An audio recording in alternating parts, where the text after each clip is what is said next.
can give you an example.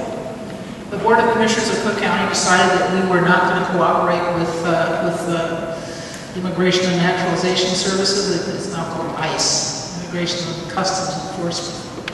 We said that just as any citizen, if the judge decides that you are free to be out on bail or on your own recognizance, you should be able, that same right should be available to people who are undocumented.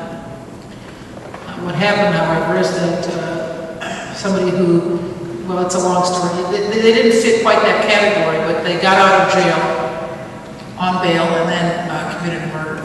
And so the family of the murder victim is suing the county, saying that we basically should cooperate with ICE, with Immigration and Customs Enforcement, and keep people in jail even after a judge has said they are entitled to bail or they're entitled to be out on their own recognizance. So I imagine that in our next campaign, this is something that we'll be hit with.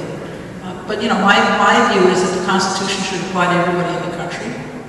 We should not make distinction between those who are undocumented and those who are citizens or resident aliens. Yeah, I think the public is getting more educated about these issues than they used to be. And the idea that you have to be tough and stupid about crime as opposed to smart and thoughtful about it, I don't think carries quite as much weight as it used to.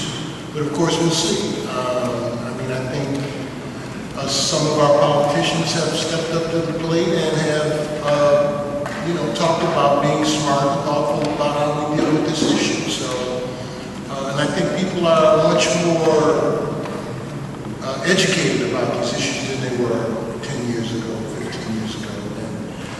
Particularly with the budget and the economic crisis, I think people are looking for smart and creative ways to deal, and fair and equitable ways to deal with the problems of criminal justice. And hopefully I'm not wrong.